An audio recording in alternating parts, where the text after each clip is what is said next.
नमस्कार, जय हिंद दोस्तों। आप सभी का स्वागत करता हूं एग्जाम फर्स्ट चैनल पर। उत्तर प्रदेश पुलिस कांस्टेबल भर्ती परीक्षा के लिए हम लोग सामान्य जागरूकता का प्रैक्टिस सेट 18 देखेंगे और यहां पर सभी महत्वपूर्ण प्रश्नों को हम सॉल्व करेंगे दोस्तों। तो आइए हम शुरुआत करेंगे अपने पहले प्रश्न से कि प्रतिध्वनि उत्पन्न होने का कारण है ध्वनि का अपवर्तन, अवशोषण, परावर्तन और विवर्तन। तो दोस्तों इस प्रश्न का जो राइट आंसर होगा वह विकल्प सी यानी कि प्रतिध्वनि उत्पन्न होने का कारण है ध्वनि का परावर्तन। अब दोस्तों प्रश्न नंबर 2 बहुत ही महत्वपूर्ण प्रश्न और लगभग सभी एग्जामों में यह प्रश्न पूछा जाता है। फलों को पकाने के लिए कौन सी गैस प्रयुक्त की जाती है दोस्तों, याद रखेंगे। यहाँ पर पूछा है फलों को पकाने के लिए कौन सी गैस प्रयुक्त की जाती है। तो दोस्तों इस प्रश्न का जो राइट आंसर होगा वह विकल्प बी यानी कि एथिलीन गैस प्रयोग की जाती है। फलों को पकाने के लिए एथिलीन गैस का प्रयोग किया जाता है। Prevention of food adulteration rule 1955 की धारा 44A के अनुसार एसिटिलीन गैस से फलों को पकाने पर प्रतिबंध है और एसिटिलीन द्वारा पकाए गए फल हानिकारक होते हैं। तो आपने देखा कि यह प्रश्न कितना महत्वपूर्ण है दोस्तों।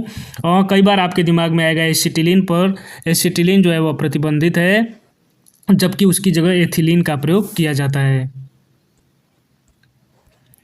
प्रश्न नंबर 3 देखेंगे कि राइजोबियम और कुछ नीलहरित शैवाल जैसे सूक्ष्मजीव किसके स्थिरीकरण में मदद करते हैं दोस्तों। तो इस प्रश्न का जो राइट आंसर होगा वह विकल्प डी यानी कि नाइट्रोजन के स्थिरीकरण में मदद करते हैं। प्रश्न नंबर 4 मानव शरीर का कौन सा अंग इंसुलिन पैदा करता है दोस्तों। तो इस प्रश्न का जो राइट आंसर होगा वह विकल्प बी यानी कि अग्न्याशय, जिसको इंग्लिश में पैनक्रियाज भी कहते हैं। अब दोस्तों अगला प्रश्न देखेंगे कि अनुसूचित जनजातियों के लिए लोकसभा में कितनी सीटें आरक्षित हैं। तो दोस्तों इस प्रश्न का जो राइट आंसर है वह विकल्प बी यानी कि 47। अब थोड़ा व्याख्या देख लेते हैं कि लोकसभा में अनुसूचित जनजातियों यानी कि एसटी के लिए 47 सीटें आरक्षित हैं और एससी यानी कि अनुसूचित जातियों के लिए 84 सीटें आरक्षित हैं। और ऐसा किस अनुच्छेद में मेंशन किया गया है दोस्तों, तो यह जो है अनुच्छेद 330 में। किस में दोस्तों, अनुच्छेद 330 में एसटी के लिए 47 और एससी के लिए 84 सीटें रिजर्व है। भारत में सर्वोच्च न्यायालय के न्यायाधीश के लिए सेवानिवृत्ति की आयु कितनी होती है दोस्तों। तो इस प्रश्न का जो राइट आंसर है वह विकल्प यानी कि 65 वर्ष। कितनी होती है दोस्तों, 65 वर्ष। भारत में सर्वोच्च न्यायालय के न्यायाधीश की सेवानिवृत्ति की आयु 65 वर्ष है और वहीं पर उच्च न्यायालय के न्यायाधीशों की सेवानिवृत्ति की आयु 62 वर्ष है। तो आप जो है इसे याद रखेंगे। और भारत का राष्ट्रपति सर्वोच्च न्यायालय के न्यायाधीशों की नियुक्ति करता है, तो यह पॉइंट भी आप याद रखेंगे। भारत में सशस्त्र बल न्यायाधिकरण की स्थापना किस वर्ष में की गई थी दोस्तों। तो इस प्रश्न का जो राइट आंसर है वह विकल्प डी यानी कि 2009 में। कब दोस्तों, 2009 में। प्रश्न नंबर 8 चार वेदों में प्रथम वेद है। तो आप सभी जानते हैं, काफ़ी आसान प्रश्न। इस प्रश्न का जो राइट आंसर है दोस्तों विकल्प ए यानी कि ऋग्वेद। वेद हिंदू धर्म के प्राचीन पवित्र ग्रंथ हैं और ऐसी मान्यता है कि इनके मंत्रों को परमेश्वर ने प्राचीन ऋषियों को अप्रत्यक्ष रूप से सुनाया था, इसलिए वेदों को श्रुति भी कहा जाता है। चार वेदों में ऋग्वेद सबसे प्राचीन वेद है और इसमें देवी देवताओं के स्तुति के मंत्र तथा देवी देवताओं के गुणों का वर्णन कविता और छंद के रूप में वर्णित है। शेष अन्य 3 वेद सामवेद, यजुर्वेद तथा अथर्ववेद हैं। भारत में रुपये का सिक्का सर्वप्रथम किसके शासनकाल में प्रारंभ हुआ दोस्तों। तो इस प्रश्न का जो राइट आंसर है वह विकल्प सी यानी कि शेरशाह सूरी के समय भारत में रुपये का सिक्का सर्वप्रथम प्रारंभ हुआ। भारत में रुपये का सिक्का सर्वप्रथम शेरशाह सूरी के शासनकाल में प्रारंभ हुआ, जिसमें सिक्के जो है चांदी के होते थे और शेरशाह सूरी ने हुमायूं को 1540 में हराकर उत्तर भारत में सूर साम्राज्य की स्थापना की तथा शेरशाह सूरी ने एक ग्रैंड ट्रंक रोड यानी कि जीटी रोड का निर्माण भी करवाया तथा भूमि के मापन के लिए 32 अंक सिकंदरी गज एवं सन की डंडी का प्रयोग किया और कबूलियत एवं पट्टा प्रथा की शुरुआत भी शेरशाह सूरी ने ही करवाई थी।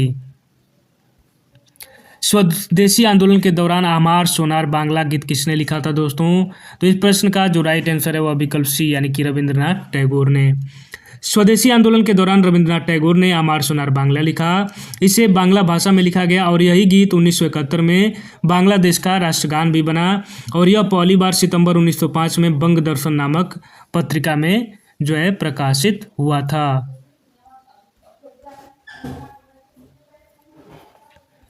अगला प्रश्न रविंद्रनाथ टैगोर ने निम्नलिखित में से किस देश का राष्ट्रगान लिखा था दोस्तों?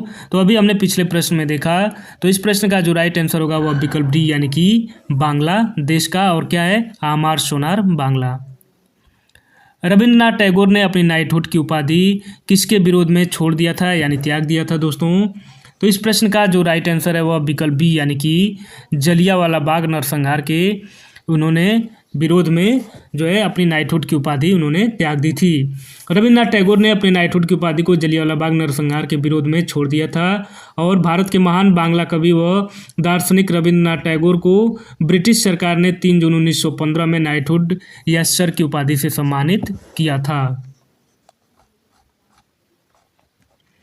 अब दोस्तों प्रश्न नंबर 13 देखेंगे कि एग मार्क क्या है। आपको बताना है कि एग मार्क क्या है। तो दोस्तों इस प्रश्न का जो राइट आंसर है वह विकल्प सी यानी कि खाद्य वस्तुओं के लिए गुणवत्ता अनुशासन की मुहर जो है वह जो है एग मार्क कहलाता है। 14वां प्रश्न कि भारत के कौन से राज्य में सबसे अधिक सिंचित क्षेत्र है? तो दोस्तों इस प्रश्न का जो राइट आंसर होगा वह विकल्प बी यानी कि उत्तर प्रदेश में। सर्वाधिक सिंचित राज्य क्षेत्रफल के हिसाब से दोस्तों वह उत्तर प्रदेश है। और अगर परसेंटेज की बात की जाए तो वह जो है पंजाब है, लेकिन अगर क्षेत्रफल की बात की जाए तो वह जो है उत्तर प्रदेश है। 15वां प्रश्न कि तप्त द्वीप शब्द नीचे दिए गए विकल्पों में से किससे संबंधित है दोस्तों? तो इस प्रश्न का जो राइट आंसर है वह विकल्प सी यानी कि उष्ण महानगर जो है वह तप्त द्वीप शब्द से संबंधित है। तो नगरों के संरचनात्मक तथा कार्यात्मक कारणों से नगरों के ऊपर का वायुमंडलीय तापमान बढ़ जाता है, जो गाँव के ऊपर शीतल वायुमंडल के अपेक्षा गर्म द्वीप के रूप में ऊपर उठा रहता है, जिसे तप्त द्वीप या उष्मा द्वीप की संज्ञा दी जाती है। और यह उष्मा द्वीप सतह से 1 से 2 किलोमीटर की ऊंचाई पर बनता है। अब दोस्तों प्रश्न नंबर 16 देखेंगे कि हिंद महासागर कृत्रिम रूप से किस नहर के माध्यम से भूमध्य सागर से जुड़ा है दोस्तों? और बहुत ही महत्वपूर्ण प्रश्न है दोस्तों। तो इस प्रश्न का जो राइट आंसर है वो विकल्प ए यानी कि स्वेज नहर। विश्व भूगोल से यह बहुत ही महत्वपूर्ण प्रश्न है दोस्तों स्वेज नहर को लेकर। तो स्वेज नहर विश्व की सबसे बड़ी जहाजी नहर है, जो लाल सागर को भूमध्य सागर से जोड़ती है तथा मिस्र के नील नदी घाटी के निचले भाग की सिनाइद प्रायद्वीप से अलग करता है। 165 किलोमीटर लंबे इस नहर का निर्माण 1869, याद रखेंगे 1869, स्वेज नहर का निर्माण जो हुआ था। और इसे फ्रांसीसी इंजीनियर फर्डिनेंड द लेसेप्स के नेतृत्व में किया गया। और मिस्र ने 1956 में इस नहर का राष्ट्रीयकरण कर दिया। एक स्थानांतरण कृति वेबर किस भारतीय राज्य में प्रचलित है दोस्तों? तो इस प्रश्न का जो राइट आंसर है वह विकल्प ए यानी कि मध्य प्रदेश में कौन सी खेती प्रचलित है दोस्तों? उसका नाम है बेवर। निम्न में से कौन सी मृदा कपास की खेती के लिए उपयुक्त होती है दोस्तों?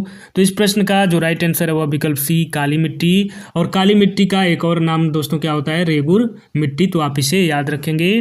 काली मिट्टी का ही नाम काली कपासी मिट्टी, रेगुर मिट्टी आदि है। भारत के किस राज्य को चीनी का कटोरा कहा जाता है दोस्तों? तो इस प्रश्न का जो राइट आंसर है वह विकल्प ए यानी कि उत्तर प्रदेश को चीनी का कटोरा कहा जाता है। दोस्तों वीडियो में आगे बढ़ने से पहले अगर आप एग्जाम फर्स्ट चैनल पर नए हैं, पहली बार चैनल से जुड़ रहे हैं, तो प्लीज़ दोस्तों चैनल को सब्सक्राइब कर लीजिए, वीडियो को लाइक कीजिए और दोस्तों अपने साथियों के बीच में भी इस चैनल को शेयर कीजिए। यहाँ पर Uttar Pradesh police, UP SSC लेखपाल, RRB ग्रुप डी आदि भर्ती परीक्षाओं की तैयारी करवाई जाती है।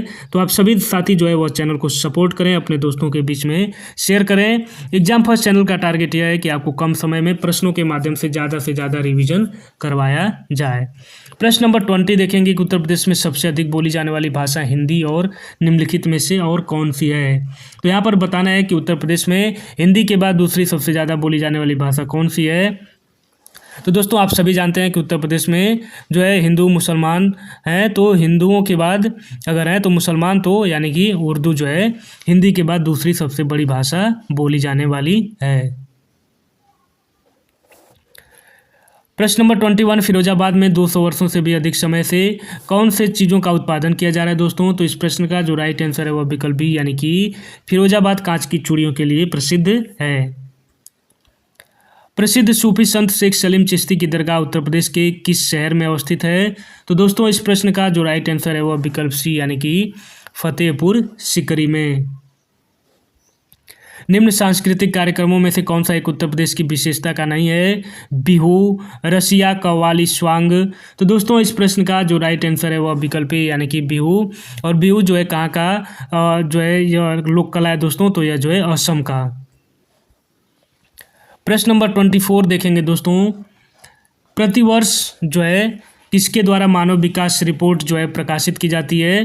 तो इस प्रश्न का जो राइट आंसर है वह विकल्प डी यानी कि संयुक्त राष्ट्र विकास कार्यक्रम के द्वारा मानव विकास रिपोर्ट यानी कि HDR ह्यूमन डेवलपमेंट रिपोर्ट प्रकाशित की जाती है।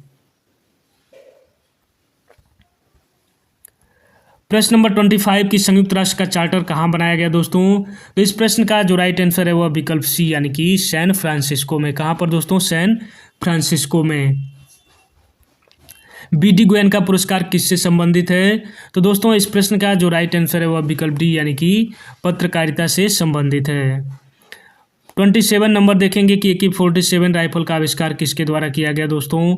तो इस प्रश्न का जो राइट आंसर है वह विकल्प सी यानी कि मिखाइल कलाशिनिकोव के द्वारा AK-47 राइफल का आविष्कार किया गया।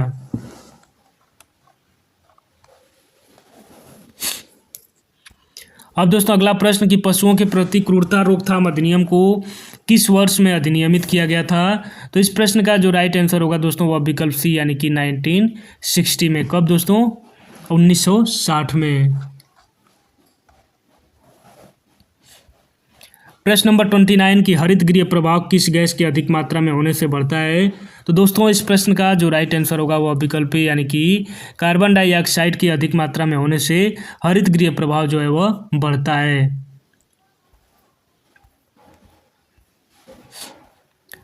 अब दोस्तों अगला प्रश्न 30 देखेंगे कि तारापुर में भारत का प्रथम परमाणु रिएक्टर स्थापित किया गया, उसका नाम था, क्या नाम था दोस्तों? तो इस प्रश्न का जो राइट आंसर है वह विकल्प ए यानी कि अप्सरा। और तारापुर परमाणु रिएक्टर कहाँ पर है दोस्तों? यह जो है महाराष्ट्र में स्थापित किया गया था। प्रश्न नंबर 31 कि भारत के कुल भौगोलिक क्षेत्रफल में उत्तर प्रदेश का कितना भौगोलिक प्रतिशत है दोस्तों? तो इस प्रश्न का जो राइट आंसर है वह विकल्प ए यानी कि 7.33%।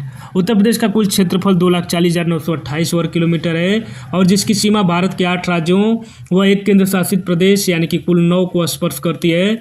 और इसका क्षेत्रफल भारत के क्षेत्रफल का 7.33% है और यह क्षेत्रफल की दृष्टि से राजस्थान, मध्य प्रदेश, महाराष्ट्र के बाद चौथे नंबर पर आता है। उत्तर प्रदेश की प्रमुख वाणिज्यिक फसल है यानी उपज है। तो दोस्तों इस प्रश्न का जो राइट आंसर है वह विकल्प बी यानी कि गन्ना जो है उत्तर प्रदेश की प्रमुख कॉमर्शियल फसल यानी कि वाणिज्यिक फसल है। रेणुकूट जाना जाता है दोस्तों, तो इस प्रश्न का जो राइट आंसर है वह विकल्प सी यानी कि रेणुकूट किसके लिए जाना जाता है दोस्तों? वो एल्यूमिनियम उद्योग हेतु रेणुकूट जो है वह जाना जाता है, क्योंकि यहाँ बॉक्साइट के उपयोग से एल्यूमिनियम बनाने का कारखाना हिंडाल्को यानी कि हिंदुस्तान एल्यूमिनियम कॉरपोरेशन स्थित है और यह कारखाना USA यानी कि अमेरिका के सहयोग से स्थापित किया गया है। लठमार होली कहाँ मनाई जाती है दोस्तों? तो इस प्रश्न का जो राइट आंसर है वह विकल्प ए यानी कि बरसाना में। कहाँ पर दोस्तों? बरसाना में। हाल ही में किस राज्य अथवा केंद्र शासित राज्य ने चैटबॉट बिरबल लॉन्च किया दोस्तों? तो इस प्रश्न का जो राइट आंसर है वह क्या होगा? विकल्प डी यानी कि AI चैटबॉट बिरबल किसने लॉन्च किया दोस्तों? विकल्प डी यानी कि चंडीगढ़ ने। प्रश्न नंबर 36 की किस देश के बच्चों में H9N2 बीमारी के लक्षण देखने को मिले हैं दोस्तों? तो इस प्रश्न का जो राइट आंसर है वह विकल्प ए यानी चीन में मिला है। हाल ही में फातिमा बीबी का निधन हो गया, उनके विषय में कौन सा कथन सही नहीं है दोस्तों? तो इस प्रश्न का जो राइट आंसर है वह विकल्प बी यानी कि वे उच्चतम न्यायालय की पहली महिला मुख्य न्यायाधीश थीं। यह कथन सही नहीं है।